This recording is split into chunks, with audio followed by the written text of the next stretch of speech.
Hola, soy Mercedes, vuestra contadora de cosas y de casos. Ya sé que hace mucho tiempo que no subo nada, pero bueno. Eh, mm, ya sabéis que no me gusta hacer cortes en los vídeos, que tienen que salir del tirón. Y llevo ya, esta es la cuarta intentona. Me vais a disculpar si no miro mucho a la cámara, pero estoy teniendo un poco de problema con eso. Entonces, miraré, no miraré, pero no va a ser como yo era. Bueno, he preparado mucho en estos tiempos, he estado preparando muchos temas y he estudiado mucho, he investigado mucho, pero cuando llegaba el momento de grabar, pues lo que sentía era un gran vacío. Entonces, cuando tienes un gran vacío, pues es que es imposible. Era imposible. Entonces, llega esta historia a mí de una forma casual y llevo mucho tiempo preparándola. Me parece una historia muy bonita. Es una historia vital de una mujer real y me gustaría contárosla. En realidad la historia es de nuestra protagonista y también hay parte de la historia de su madre. Todas las dos conversaciones que tuve con esta mujer me dieron a pensar bastante. Si ahora mismo estáis pensando que el título es clickbait, no, no lo es. Si seguís escuchando vais a ver que no lo es. A mí se me plantearon, yo tenía unas creencias y se me plantearon una serie de dudas que me llevaron a pensar otra cosa totalmente diferente.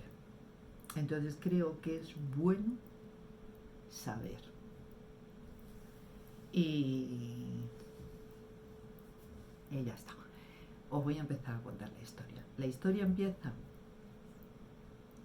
porque yo voy con una amiga a ver a su tía a la residencia de vez en cuando.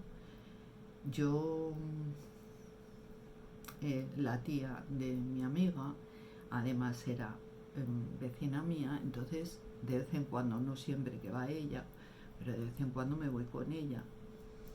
Y sobre todo porque a mí me hace sentir bien, independientemente de que bueno, pues yo creo que cualquier persona que esté en una residencia de ancianos agradece la visita mucho. Vale, esta señora, yo las veces que he ido, siempre la he visto apartada.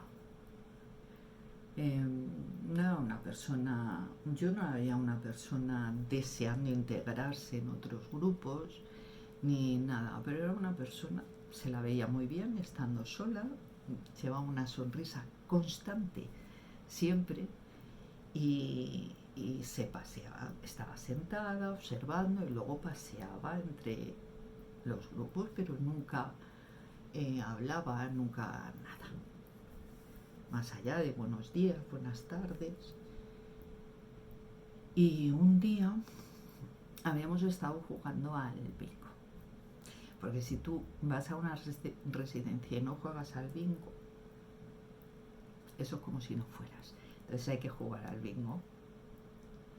Y bueno, el caso es que cuando ya estábamos recogiendo, ella pasaba por allí y mi amiga lleva siempre zumos, tanto para su tía como para mí, para ella, o si va otra amiga, siempre lleva zumos ahí. Entonces, en ese momento, pues pasó muy cerca y yo la miré, le dije hola, y dijo hola.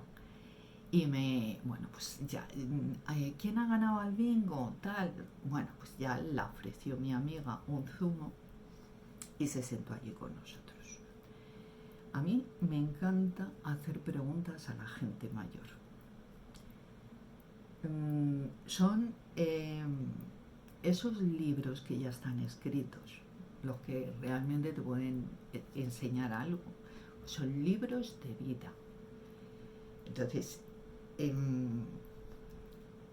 puedes aprender mucho con ellos. Entonces yo empiezo siempre a hacer preguntas muy pesadas, muy pesada, os lo digo.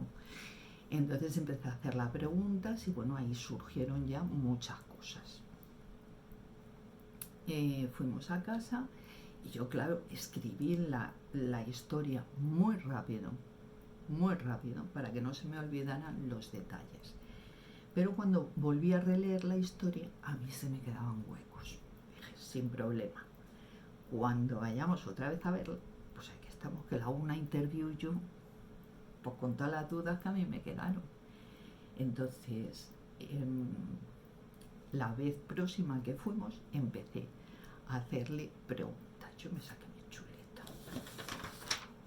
Ya sabes que yo no tengo un atranco.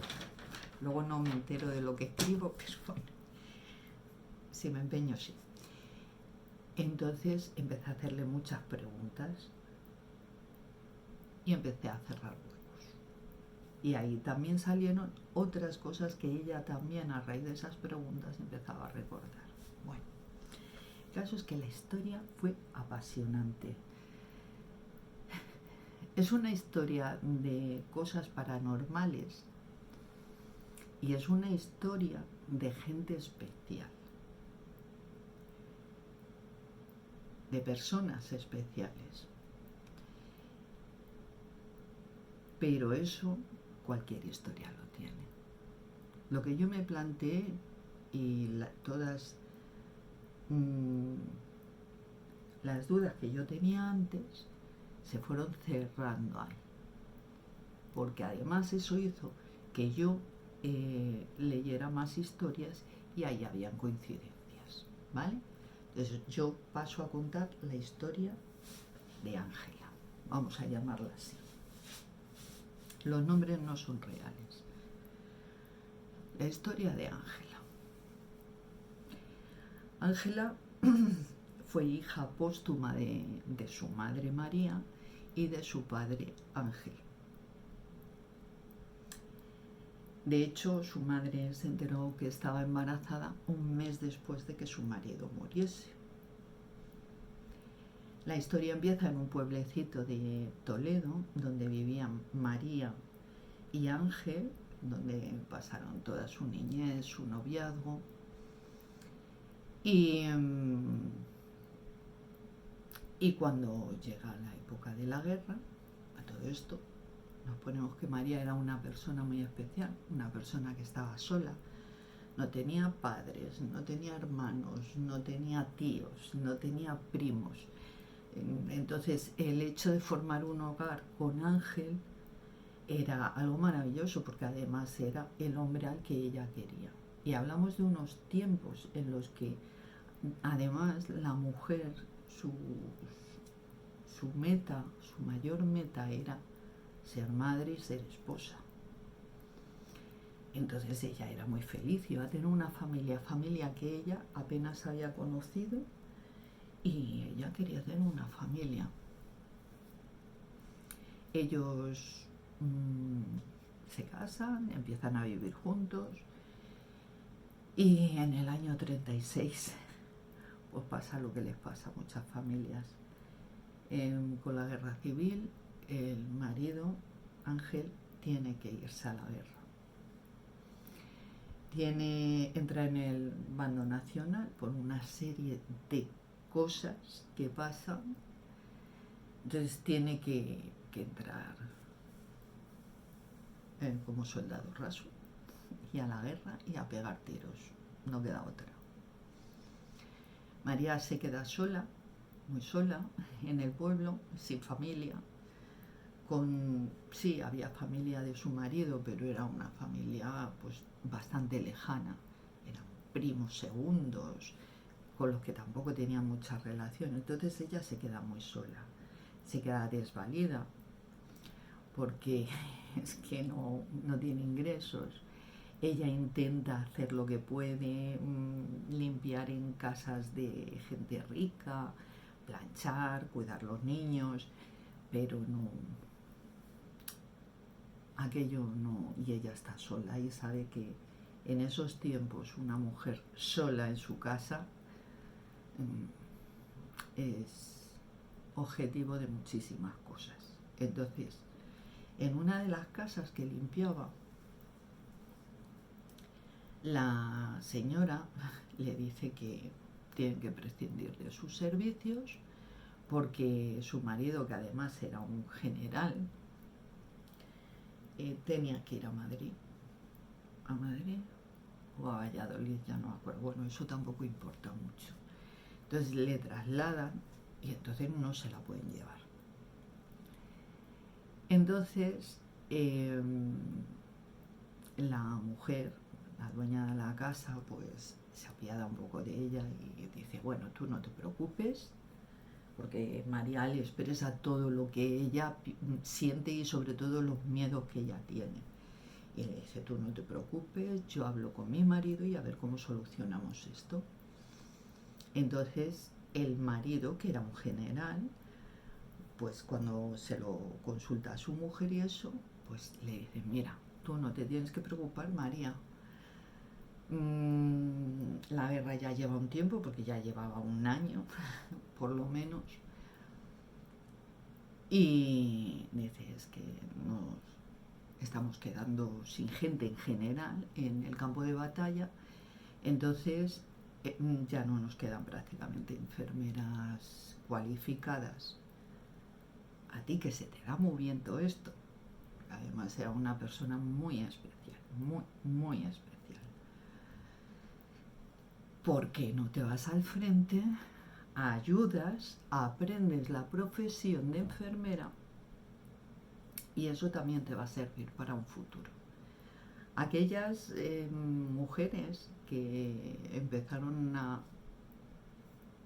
luchar curando a los soldados en el campo de guerra, de batalla, fueron llamadas las enfermeras de guerra. Es decir, no eran enfermeras cualificadas como tal, no eran enfermeras académicas, eran unas enfermeras formadas por la guerra. Entonces, pues nada, ella se va al campo de batalla.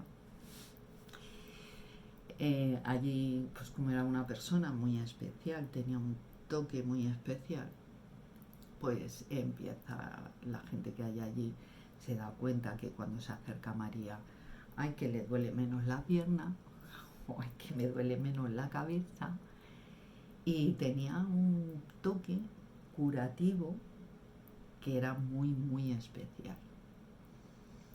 Estando ella, nunca moría nadie, nunca en su turno, jamás moría nadie. Las heridas que venían, si ella las recibía, tendían a curar con facilidad.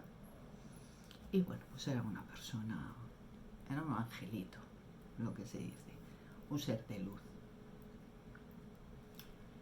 a los que les cortan las alas y les echan humo encima para que se apague, pero la luz sigue ahí.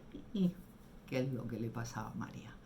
Que por más desgracias que había alrededor, por más penas, por más dolor y por más muerte que había alrededor, seguía habiendo una luz donde estaba ella importante.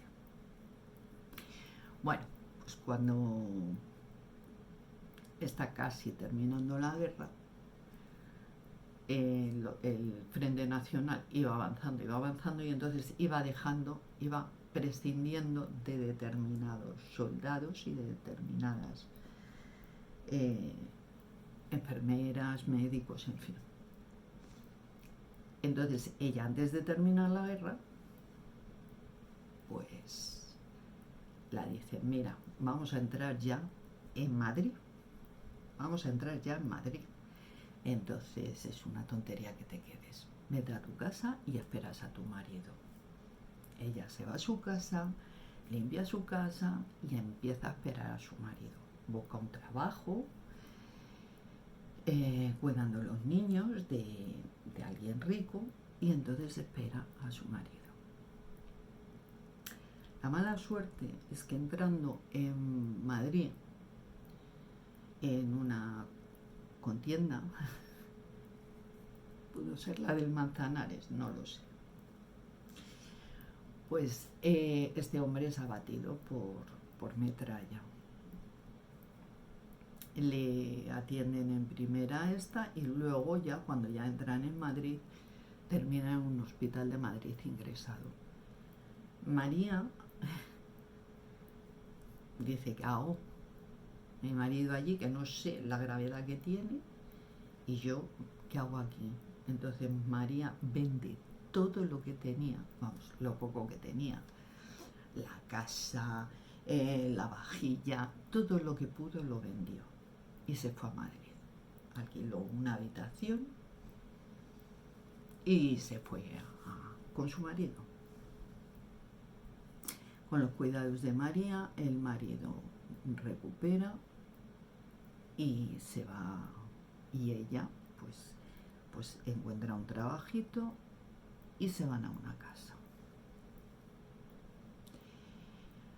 Los días que pasan son maravillosos, los cuidados de las manos de María son maravillosos. Él recupera bastante, pero él tenía un problema, y es que parte de la metralla que había entrado en su cuerpo no sale, no la pueden sacar, está en un sitio muy complicado y lo único que hay que hacer es rezar porque aquello no se mueva. La metralla estaba en la cabeza, entonces hay que rezar para que aquello no se mueva y nada más. Entonces cuida mucho y muy bien de su marido. Ella salía a trabajar, cuidaba de su marido, en fin. Un día de primavera, María se levanta. María siempre se levantaba a las 8 de la mañana, abría la ventana y miraba y siempre decía: Ángel, levántate que ya ha salido el sol. Esas eran sus palabras siempre. En ese momento no oyó a su marido ni moverse en la cama, ni la contestó lo de siempre de voy a verlo. Entonces, al no escuchar la voz de su marido, al no sentir que su marido se movía en la cama, ella, mirando todavía por la ventana, supo que ya no estaba.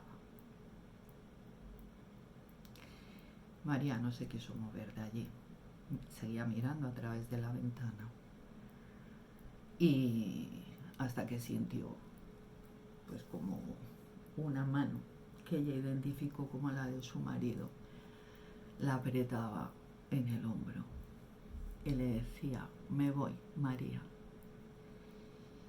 Y María se quedó destrozada. Al mes de aquello, que María estaba destrozada, se empieza a sentir un día muy mal y la vecina de allí, que estaba muy pendiente de ella y se apiadaba mucho de ella, pues dijo: chica, tú no te encuentras bien, te voy a llevar al médico. La llevó al médico y, para sorpresa de María, María estaba embarazada de un mes. Por eso Ángela es la hija póstuma de Ángel. Bueno, grandes problemas. María, madre soltera, unos tiempos en los que ser madre soltera, ser viuda, parecía que encima era culpa tuya. Pues muy mal. Entonces estuvo trabajando en muchos sitios y ya como ella había sido enfermera, su vecina la dice, vamos a ver, Ángela. Esto ya, la niña ya había crecido y tendría pues 2, 3 añitos. La decía, vamos a ver, María, tú eres enfermera, ¿por qué no trabajas de enfermera? Ganarás mejor sueldo que yendo a limpiar casas, cuidando niños. Y el problema es que María llevaba una niña chiquitita a la que tenía que llevar consigo siempre, hasta cuando iba a trabajar. Entonces, es que no había mucho más. Aún así, ella se va con su niña, se entera por una de las casas donde trabajaba, se entera que hay un hospital en Madrid. El hospital ya no existe. Aviso, yo no he encontrado información de este hospital por ningún sitio. El sitio donde está ubicado sí existe, y este sitio, que es un sitio oficial, se levantó poco después de cuando desapareció el hospital, de cuando me dice Ángela que se cerró aquel hospital. Con lo cual, realmente coinciden las fechas, pero yo, por lo menos yo, no he visto documentación de este hospital como tal. También he visto fotos en las que Ángela me las ha enseñado, y Ángela sale en esas fotos con las monjas, en algunas con su madre, María, a la entrada del hospital, y se ve perfectamente el nombre. Pero yo no he encontrado documentación. O sea, documentación ni ningún tipo de referencia. Pero yo me creo por todo lo demás. Bueno, el caso es que María va con su niña, la dicen, mira, vete a este hospital que están necesitando enfermeras, y las enfermeras de guerra están muy bien valoradas. Entonces María se va con su niña, porque además ella tenía que ir con su niña, y ella tenía que expresar que su niña tenía que ir con ella donde ella fuera. Este hospital estaba regentado por un grupo de monjas, una congregación de monjas. Entonces ellas eran las que llevaban todo el hospital, llevaban otra parte que era una escuela de enfermería, y había otra parte que era una escuela para niños desfavorecidos. Entonces María va a buscar trabajo con su niña encima y habla con la madre superiora, y ya digo que es que María era una persona que irradiaba luz. Ella lo que reflejaba era eso, no maldad. Reflejaba luz y reflejaba todo bueno. Entonces, se habla con la madre superiora y la expone que ella necesita trabajar, necesita un buen sueldo y necesita llevar a su niña con ella. Y la madre superiora la dice, ven aquí, ¿tú quieres estar aquí con tu niña? Pues vale, pero eso tiene que ser a cambio de algo.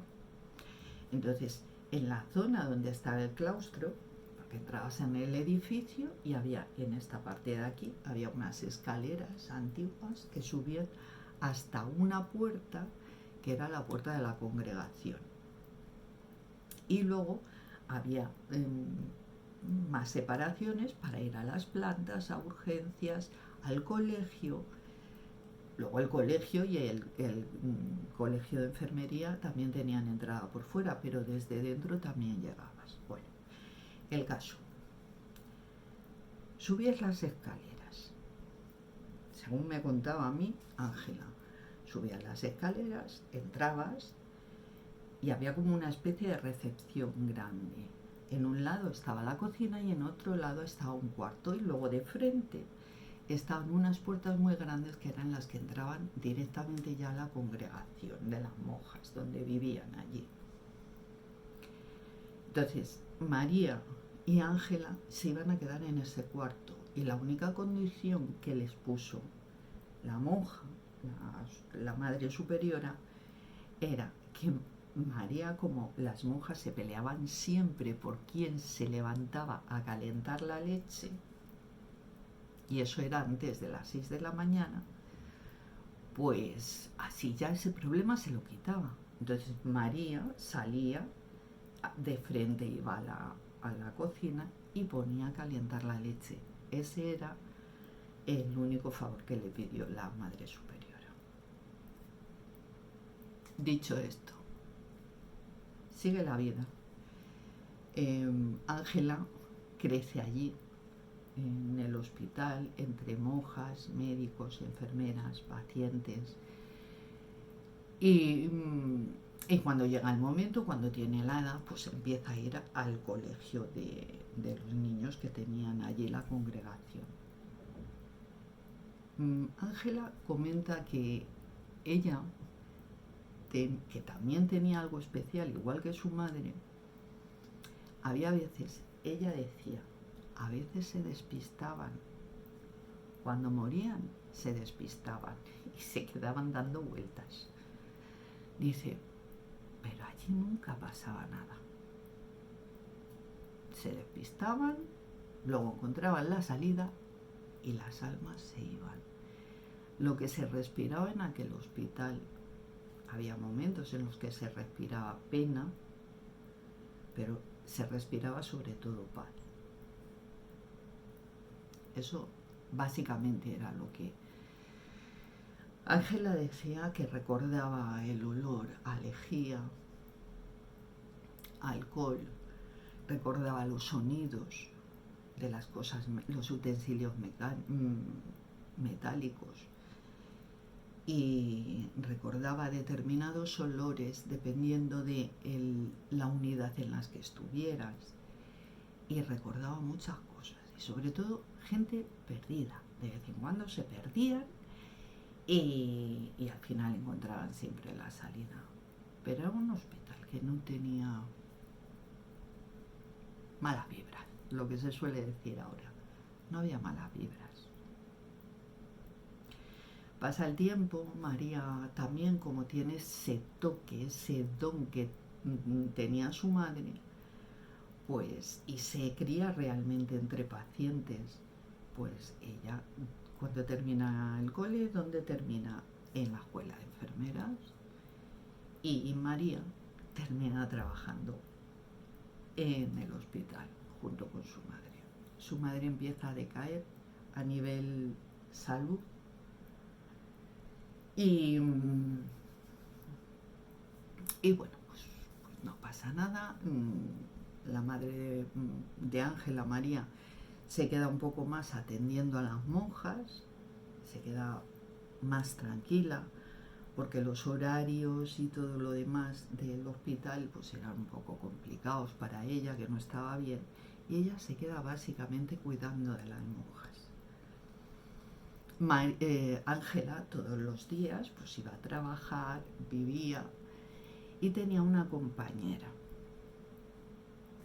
Aquí ya vamos llegando al kit de la cuestión. Ella tenía una compañera que conocía desde que iba al cole de las monjas. Esta niña era huérfana y iba a esa escuela. Entonces, desde chiquititas se conocieron, se hicieron muy amigas. Cuando pasan a la... De hecho, la amiguita de Ángela, vamos a llamarla Yolanda. Pues Yolanda accede a la escuela de enfermería porque Ángela quiere hacerlo. Entonces ellas querían seguir juntas, ellas estaban súper bien juntas y vivían fenomenal, se lo pasaban divinamente. Vivían esa juventud de los años 60, de principios de los años 60, finales de los años 50, donde la juventud tenía unas ilusiones como muy sanas, muy... La palabra no sería simple, pero sí muy accesibles, ¿no? La gente no se complicaba la vida.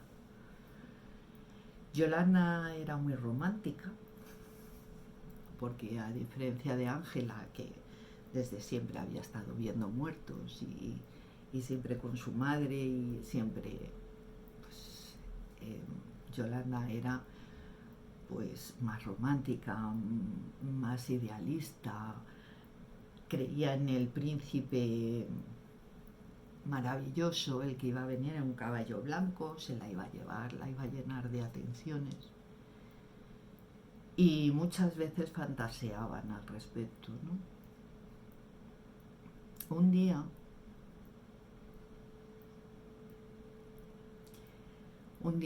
llega un director nuevo al hospital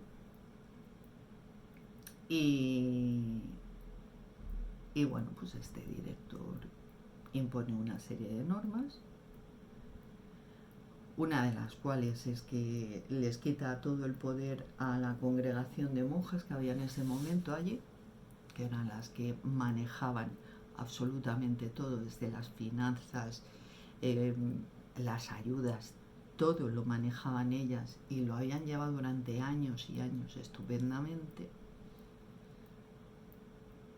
Y bueno, pues este director llega, empieza a poner unas reglas imposibles, unos horarios imposibles, despide a parte del personal, con lo cual el personal que se queda trabajando tiene que cubrir turnos sin más, a cambio de nada. Y entonces aquello se empieza a alterar. El colegio de niños desfavorecidos pues termina siendo un colegio privado y el colegio, la academia de enfermeras, pues pasa a ser una academia de enfermeras para enfermeras, para niñas de papá, que tienen que tener unos estudios aunque no los vayan a utilizar en la vida, porque luego la cosa es que se tenían que casar, bien casar. Aquello fue un palo gordísimo, quita todo el poder a las monjas, con lo cual las monjas no pueden hacer nada por ayudar, y es más, todavía se les podía poner más complicado si se ponían en contra de este señor.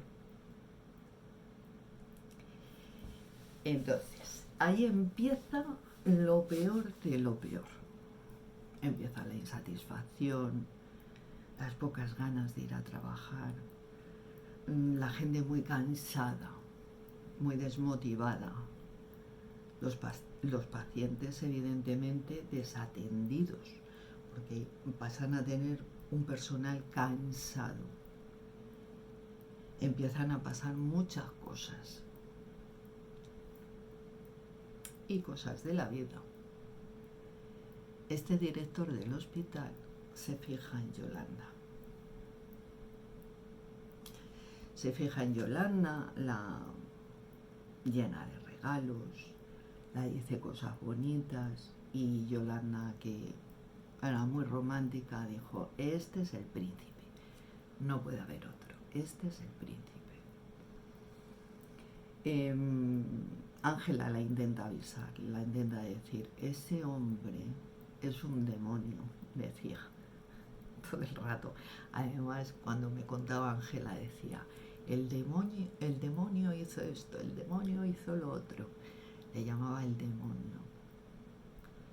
Y Ángela me decía, llevaba algo tan oscuro alrededor que cada vez que aparecía se oscurecía todo, todo. El caso, que empieza a tener relación con Yolanda, y llega un momento en que Yolanda se queda embarazada.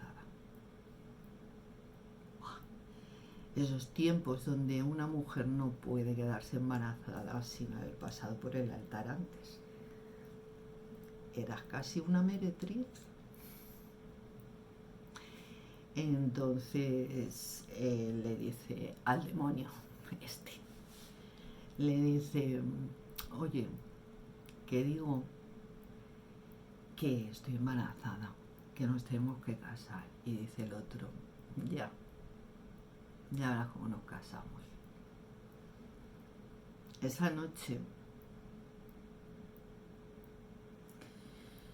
cuando Ángela subía esas escaleras antiguas que os contaba antes, que iban así, y llegaban a la congregación, pues cuando iba llegando a esas escaleras, pues se encontró a Yolanda desvivida, balanceándose en el hueco de la escalera.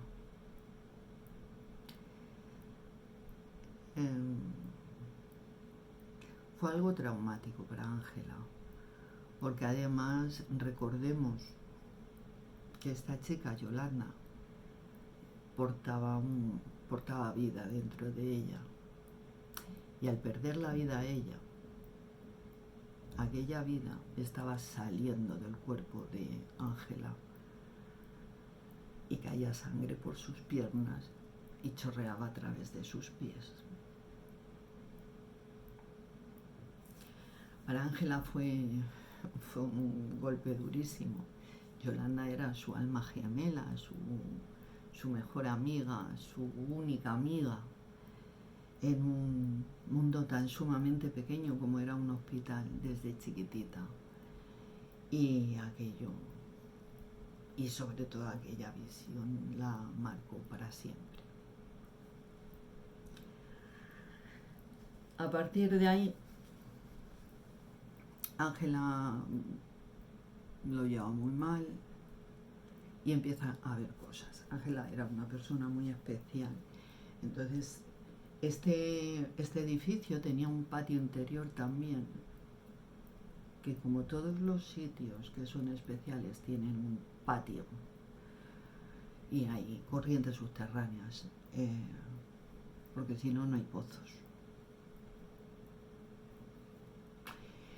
Entonces ella empieza a ver sombras muy oscuras, empieza a ver que cuando alguien acaba de morir, algo oscuro le rodea, empieza a ver que las almas de los pacientes que mueren no se van, y no es porque estén despistadas, es que no encuentran la salida. Todo es oscuridad.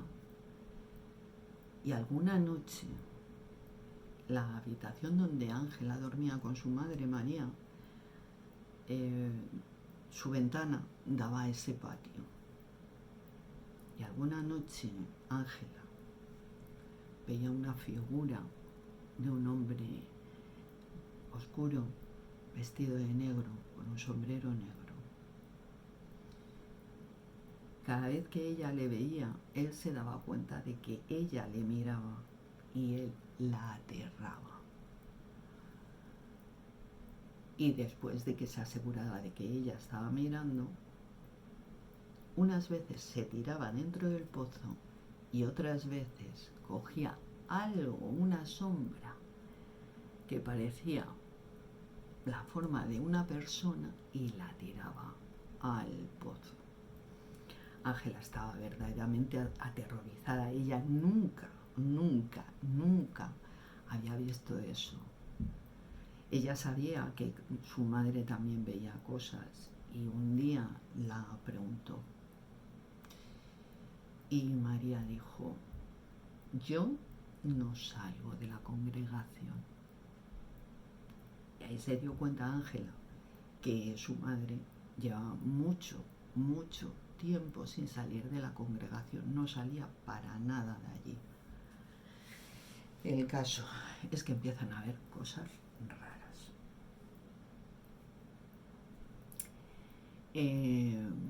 A este hombre, evidentemente, como era hijo de algún papá, de algún cargo, de alguna historia, pues nunca, pues aquello se quedó como un suicidio y ya está. Y nadie más investigó. Después pasa el tiempo y aquello era insoportable. Hasta que llegó un momento en que de las paredes empieza a salir como una especie de venas, como si la pared tuviera venas. y como si lo que hubiera detrás de esas venas fuera sangre. Había cosas rarísimas, salía moho en sitios donde no tenía que haberlo. Había ratas, que nunca había habido allí ratas. Y aparecieron ratas, bichos, cucarachas. Aquello y la oscuridad. Entre una de sus medidas de este hombre, porque veía que el hospital se iba a pique, una de las primeras medidas fue cerrar la escuela de enfermería y la siguiente cerrar el colegio. Se quedó en el hospital y cuando el niño se cansó del juguete, porque aquello no funcionaba, no había forma, había una negatividad tremenda, pues se fue y lo dejó allí. Y las monjas volvieron a intentar hacerse cargo de aquello, pero aquello ya no tenía mucha solución. La estructura estaba empezando a sentirse dolida, cada vez había más moho, cada vez había más esas venas que tenía el edificio, que eran cada vez más rojas y que supuraban algo rojo que caía al suelo y ese color no se quitaba, ni con lejía, ni con aguarrás, ni con nada. El hospital era tétrico, insufrible, insoportable. El ambiente denso que había era imposible de soportar. Hasta que llegó un momento en que, bueno, pues María se fue. El poco personal que se quedó, estaba allí todavía trabajando, terminaron yéndose a otros hospitales, a otros sitios, porque también es verdad que se empezaron por esa época a abrir más hospitales en Madrid y bueno, había más oportunidades. Ángela, entre otras, también encontró trabajo en otro hospital bastante conocido en Madrid y ya está. Es que tenía una cosa en la cabeza y se me... y las monjas aguantaron aquello todo lo que pudieron y ya llegó un momento en que las monjas se iban muriendo, se iban yendo a otras congregaciones y hasta que desapareció la congregación. El caso es que en el 66 aquello desaparece como hospital. Ya os digo que es un sitio oficial donde va mucha gente, donde esto, y por curiosidad, el otro día que estuve en Madrid, me acerqué, digo, si me dejan meterme, pues me meto, y si me dejan hacer una foto por lado. Entonces, evidentemente todo está cambiado, pero el patio sigue. Y saqué una foto del patio y del pozo y de la escalera donde estaba desvivida la amiga de... hay una cosa que se me ha olvidado deciros. Ángela se encuentra a Yolanda desvivida en la escalera, pero cuando empiezan a pasar, sobre todo cuando empiezan a pasar las cosas peores dentro del hospital, es un día que Ángela volvía de su turno de trabajar y iba camino a la congregación para acostarse donde vivía con la madre, y a medida que se iba acercando empezó a escuchar un ruido, algo así, algo que rozaba de forma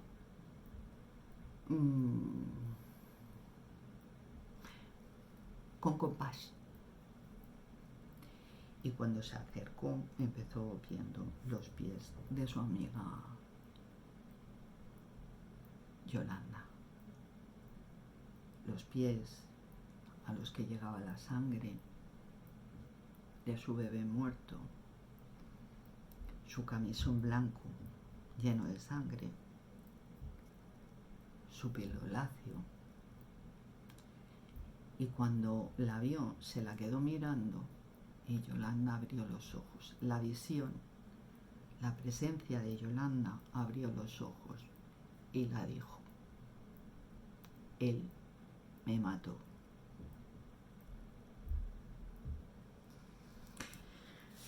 Ángela subió corriendo y a partir de ahí, sobre todo, fue cuando empezó todo. Bueno, es que eso se me había olvidado decirlo, pero ya lo metió. El caso es que, bueno, pues eso, que fui al sitio ese, que es oficial, entonces hice fotos y cuando se las enseñé a Ángela, ella recordaba perfectamente que evidentemente el patio había cambiado el paisajismo, pero el pozo seguía tal cual estaba cuando ella estaba allí, tal cual. Y me decía Ángela, la han pintado, pero es que está igual, no le han hecho nada más. Hasta un cubito que había allí colgado, o sea, puesto allí a un lado en el brocal del pozo, ahí seguía el mismo cubo. Bueno, pues esta ha sido la historia. Entonces yo me estuve preguntando muchas cosas y yo decía, ¿por qué ese hospital era tan feliz antes? Porque un hospital es un sitio de dolor, de tristeza, cuando se va alguien, pero antes no era así. ¿Qué es lo que pasa? Vamos, ya sabemos todo lo que pasa, y se la carga. Entonces, a la conclusión a la que llegué, por eso os digo que no es clickbait,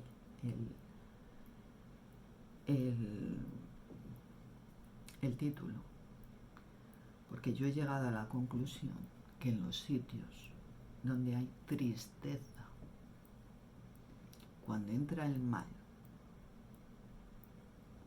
pues empiezan a salir los oscuros y salen de todos los sitios. ¿A qué? Alimentarse de la tristeza. El mal siempre se va a alimentar de la tristeza, de la debilidad. Y eso es lo que, a la conclusión que yo he llegado, que no es la tristeza en sí, es el mal que llega. Y ya está. Entonces, para mí ha sido un poco triste, os lo digo de verdad, porque no es algo bueno. Y ya está. Por eso el mal hay que alejarlo lo más posible, porque la maldad duele. Y la reflexión que sí que me hago es que, porque evidentemente ese sitio al final pues se fue abandonando, pero que seres como Ángela o como María, con esa luz y ese algo especial, da igual la sombra que caiga sobre ellas, puede estar más apagada, pero la luz no se apaga del todo. Y si alguien consigue apagarla, pues no pasa nada, porque al día siguiente sale el sol, con lo cual las sombras no tienen posibilidad de nada y la maldad nunca va a ganar por encima de lo demás.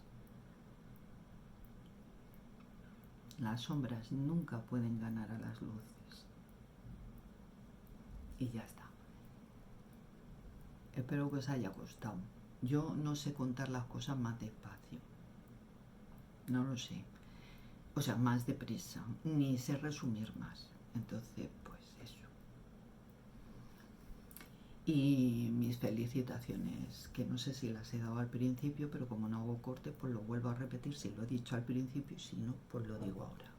Mis felicitaciones a Santiago Vázquez, que hizo el otro día un directo maravilloso hablando de la Tercera Guerra Mundial, que ya es un hecho, y que hizo un examen totalmente exhaustivo y minucioso de todo. Y yo creo que a los compañeros hay que animarlos a que sigan adelante, sobre todo cuando están con bajones. Como él es compañero mío de aquí de YouTube, pues yo le animo. ¿eh? Y nada, que sigamos todos aquí y se acabó. Y espero la próxima vez mirar más a la cámara. Que trabajo me ha costado, trabajo me ha costado. Y qué calor hace. Así es que nada. Soy Mercedes, vuestra contadora de cosas y de casos.